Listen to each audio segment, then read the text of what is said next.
I feel like we need to discuss the matter of anxiety because it seems like our society is normalizing this. That everyone seems to have this undercurrent in their existence, their life, of foreboding, fear that the other foot is going to fall, right? That the last straw is going to break the camel's back, and that we're going to experience, I don't know, let's say World War III was the thing for a little while. Nuclear war, economic collapse is always one of the things. And as we're headed into another election cycle, it's only going to get worse because that fear tends to be the primary means in which people try to get themselves elected, right? That you have these uh, persons, they'll make these promises that say the thing that you're afraid of, it's the other guy, right? Economic collapse, um, a weak reputation among the foreign governments, or um, just, a global disease, or any number of other things, right? Not having manufacturing jobs available, or that inflation is going to is continue to get out of control, or that, like, there's so many things that we're afraid of, that those people will do something or other. And so you need to vote for me because I'm going to fight for you to prevent that thing that you're afraid of from happening. The trouble is that it's all a lie.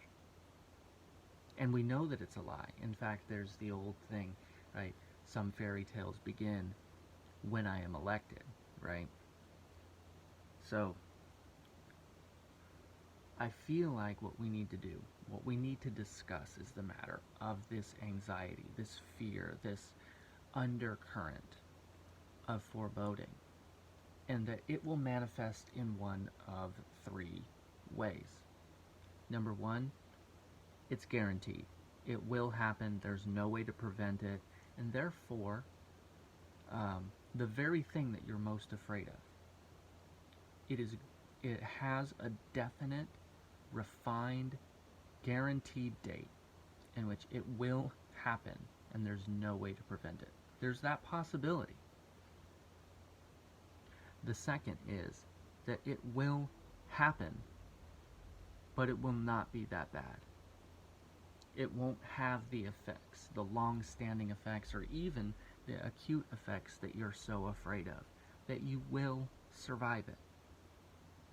That's the second possible outcome. Like, you'll have to make adjustments, of course. You might have to tighten your belts. You might have to refine your budget a little bit. You might have to do various things, but you'll make it. The third possible outcome, or of your anxiety, is it never happens at all. Not even a little bit. It does not occur. And we have plenty of examples of all three of these things, right? That people were saying that the economy is going to be just fine. And then 1929, Black Monday, right?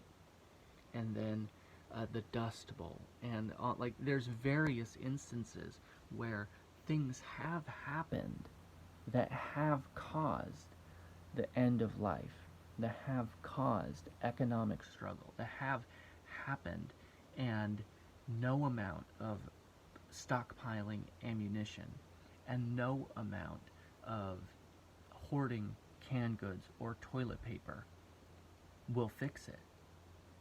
There's nothing you can do. It's bigger than you are. There's no way for you to do anything about it. Doesn't matter who you vote for. Doesn't matter what policies you promote. There's nothing that can prevent it from happening. And if that's the case, the only thing for you to do is to guarantee your eternity. It's one of the things about martyrs, as well as the the religious zealots that are out there is that even if you kill them, all you've created is a martyr. It makes their causes impenetrable, unbreakable. It makes their resolve unbreakable as well. That you can do whatever physical harm you want.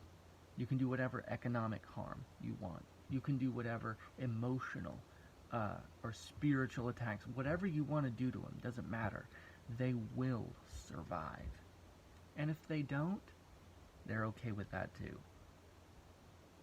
That's a resolute person. And so if your eternity is rested in Christ, that even though they slay me, yet will I trust him, then you don't have anything to worry about. And I get it. People, it's like, it's easy for you to say, given the fact that you don't know what it's like to try and get kids into college right now. Try to get your kids out of the house finally. And it's something that I found with the last 2 years of the pandemic. People were just on a mental health basis, were spiraling down. But for those like me, where I've got a decent job, and I'm essential, right? And so I was going to work, and I'm getting overtime, and we were able to make some decent headway on some stuff.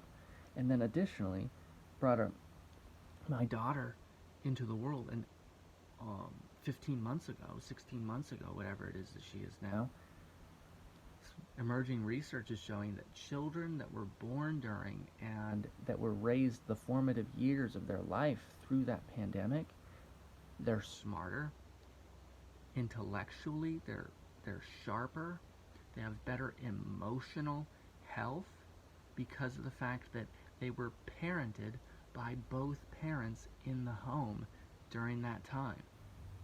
Now there's other, of course, co-centric factors here, but the fact is that because their parents weren't ferrying them about the community, forcing them to go to all these different sports and other activities all year long, during those, they actually developed better emotional IQs. It's special. They've encountered something that we found out that, oh yeah, when you keep kids at home and you teach them, their parents actually teach them themselves, they end up being better people. Maybe the thing that you're afraid of, it's not going to be that bad. That's the second thing. Maybe it's not going to be that bad. Maybe you need to rewire your perspective to be able to see something in a different way that'll allow you to value this thing instead of dreading it. Maybe that's what you need. And then the third thing is, you know what? It's probably never even going to happen. I remember Y2K, that it was actually used as a marketing opportunity for things like Raid bug spray, right? The only thing that is guaranteed to kill the Y2K bug. I remember those ads during the Super Bowl, and I remember them during the New Year's Eve ball drop as I was watching it on television. People were terrified that Y2K is going to cause a information meltdown or whatever it was. It didn't happen. People were afraid of it. People were selling off their assets thinking that this is it. It's the end of the world. And it didn't happen. Or 1984, right? There was a crisis in the year 1000. There was a crisis. Back in the day, like it used to be, anytime a comet would come around, right? That for 50 years of public policy, being afraid that the bomb was finally going to drop, and it never did.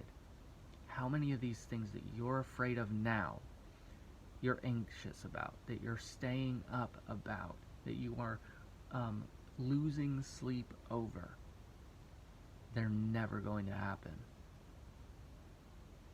Now do what you can, of course. Do what you can to prepare. I've got a bug out bag. We do our best to try to keep the gas tank full or whatever, trying to pay down our debts and doing what we can do, controlling what we can control in order to try and have a better life in the future. But the fact is that a lot of the things that we're afraid of and a lot of the things that we're most concerned about 1,000 years from now are not going to matter at all.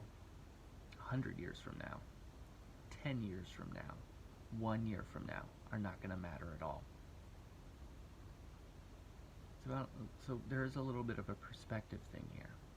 Jesus even taught about this with his parables, saying that what matter is it the clothing you will wear? Because Solomon in all of his glory was not clothed as well as the flowers of the field, even though they bloom today and tomorrow are thrown into the fire. And what matter of it is the food you will eat, because the birds of the air, the sparrows that are only 2 for a penny, they do not store up in barns, they don't reap in fields, and yet the Lord feeds them daily from his very own hand. How many of these things that you're so concerned about is a product that maybe you don't have the kind of faith, the kind of loyalty to trust in God's promises that you need to have? Maybe that's what it is. Maybe you need to refine, you need to grow the roots of your faith, your loyalty to God's promises in a more robust way.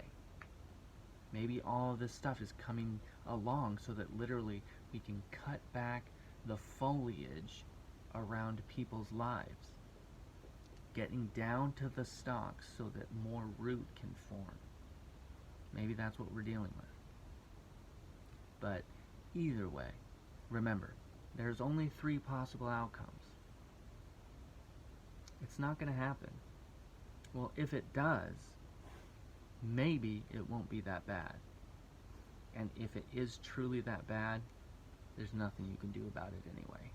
The only thing you need to worry about is your eternity safe in the hands of Christ?